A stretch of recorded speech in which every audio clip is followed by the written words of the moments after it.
Good evening. I'm doing my principal's report tonight on a recording. I apologize for that. I'm currently, as you're watching this, in Davenport at Davenport Sudlow Middle School. I was just going to skip it, but I have a few important things I wanted to discuss tonight with you, and so I thought instead of trying to ask someone to communicate that to you, I'd just make the video and have you play the video. I'll try to make it as quick as possible for sure. So for the principal's report, two big things I want to talk about. The first is we're going to have a slight change to the home and school account.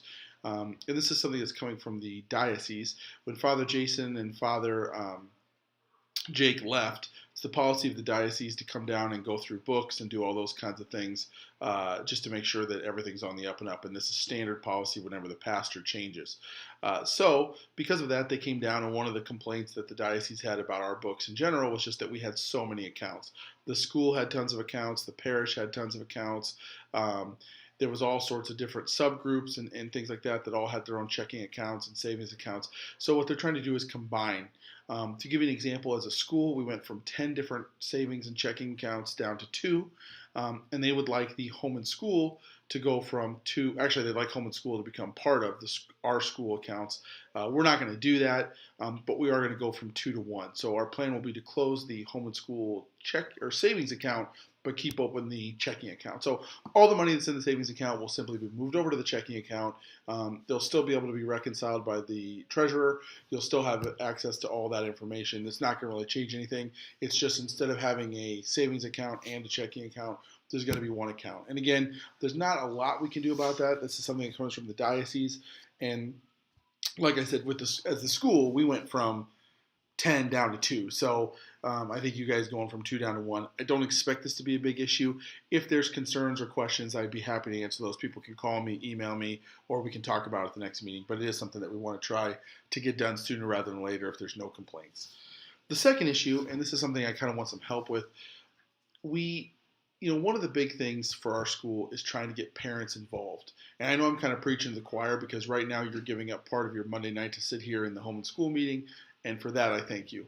But we charge about 33% of what it costs for students to go here, and so part of the rest of that's financed by our fundraising and primarily by the parish. And so we try to offset that by being active in fundraising, by having engaged parents. And we meet that with somewhat mixed success. A lot of people in this room have done a phenomenal job uh, being involved and helping with our major fundraiser and doing things like that. But we also want to get more people involved. One, so they feel like they have more ownership in the school, and two, so that it kind of spreads out the amount of work that we're not asking the same 5 to 10 families to do every single thing. So I wanted to talk to you tonight about two things. The first is just a general appeal that if we've got anybody that's interested, we have positions and things that are upcoming.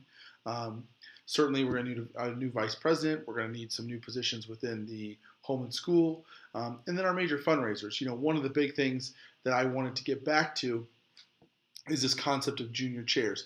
And the idea of the junior chairs is these are people who follow the current chairs around, see what they're doing, see how they're doing it, and learn from the great things they do, learn from the mistakes that they make, whatever, but have a sense of before you try to throw a giant fundraiser like the raffle, or excuse me, the auction or the ball, you've seen it done before. You've picked up some tips. And so I'd like to get back to that. We kind of did that with the auction this year. I'd like to still do it with the ball. I know we've got our ball committee chairs, at least one of them in attendance tonight, and they're working really hard. I think that it would be easier for the junior chairs to see what's going on and to have that precursor, which these people did not have. They're trying to do a lot of it from scratch, and I know Laura and Carolyn are working super hard, and it's made tougher by not having a chance to observe what happened. So I'd like to get those positions filled. The other nice thing about junior chairs is that when you're in charge, we put a lot of pressure on people when we ask them the year of to start doing stuff for these big fundraisers. It's a lot to pull together. If we have junior chairs, they can start working on this stuff a year in advance. I mean, if we had our next year ball chairs, they could announce the date of the ball now. They could start to try to book a band for now for next year. Those kinds of things I think make things easier. So again, if we have anybody that's in attendance that's interested in doing any of these things, we need ball chairs for next year. So this year's junior chairs.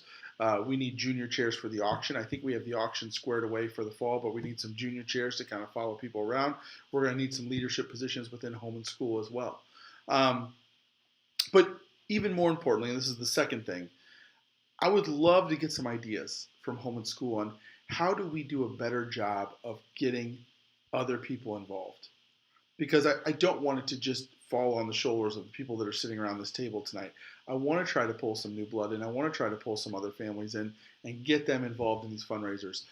I've got some ideas. I don't know that they're very good, but I would be very open to not only suggestions of people you think we need to get involved in some of these things. If you have specific people you say, so and so would be great at this, we need to contact them, but also um, how do we expand this to the larger group? How do we get more families involved in doing these things? I know people are busy. I know there's a lot going on. How do we make this a priority for our families to attend these meetings? We chopped them down to 6 meetings a year. How do we make it a priority to get people to want to be a chair, to say, what, my child is here for 6 years, or in the case of preschool for 9 years. How do we get them to say, 1 year I'm going to help chair the ball, or I'm going to help chair the auction, or I'm going to do the food for something, or I'm going to take a home and school position.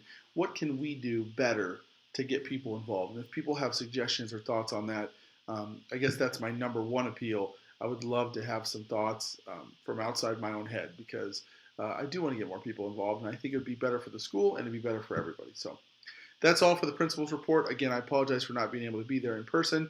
I'm always available via email or phone if you have any questions, and I will definitely see you next month.